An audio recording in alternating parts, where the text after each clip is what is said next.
Les premiers jours de l'agression contre Artsakh étaient qualifiés de escalade d'action militaire au Karabakh, puis nouvelle guerre au Karabakh, puis guerre terroriste, et maintenant ça se clarifie. Ce n'est pas du tout une guerre, c'est simplement du terrorisme qui utilise des missiles d'artillerie et l'aviation. Les bombardements et la tuerie de paisibles habitants dans leurs maisons, et aujourd'hui le feu nourri contre l'église arménienne Gazan-Tchetsots, dans l'antique ville de Chouchi, dont les murs sont entièrement sculptés. Cela ne ressemble en aucun cas à des actions de guerre. D'après l'avis du président d'Artsakh, l'attaque de cette église par des terroristes relève du vandalisme, contrevenant aux lois humaines et à la loi divine.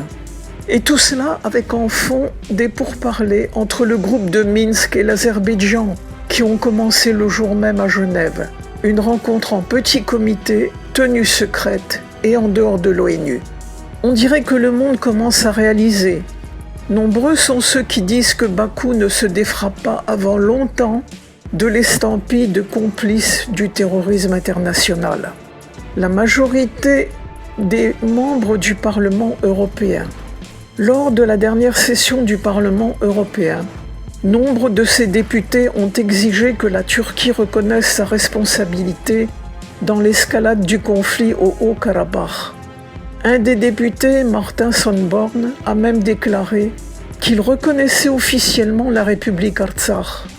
Il a décrit la situation en un langage pittoresque. Je ne désire pas détourner l'attention du coronavirus, mais je considère qu'il est plus dangereux pour la santé d'attaquer une communauté démocratique et pacifique et tirer sur des quartiers habités avec des bombes téléguidées. C'est exactement ce à quoi s'occupent ces fous du Bosphore et de Bakou au Nagorno-Karabakh. C'est une hérésie que l'Union européenne le tienne encore pour partenaire pendant qu'il sème la terreur avec des mercenaires djihadistes, que ce soit au Caucase, en Irak, en Syrie, en Libye et en Méditerranée. Et le représentant aux affaires étrangères et à la sécurité de l'Union européenne a déclaré que les exigences de l'Azerbaïdjan concernant le schéma de l'évacuation des forces arméniennes hors du Karabakh ne sont pratiquement pas acceptables.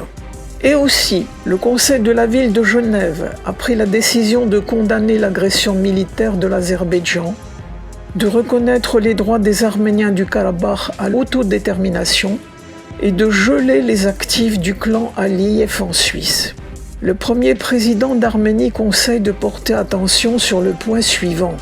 Entre guillemets, le Conseil de la ville de Genève reconnaît aux Arméniens du Nagorno-Karabakh le droit à l'autodétermination en tant qu'unique possibilité garantissant sa survie.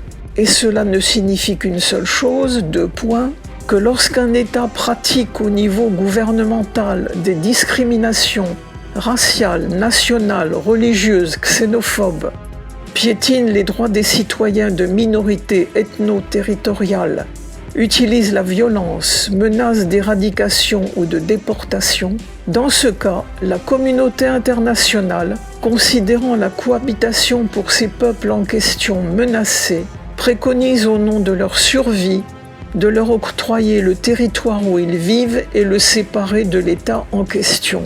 Autrement dit, il est nécessaire d'adopter la doctrine « séparation au nom de la survie », telle est la formule de la décision. Voilà, le monde a son opinion, a compris de quoi est quoi, et a commencé à agir. Le monde ira-t-il jusqu'au bout? Protégera-t-il ses valeurs?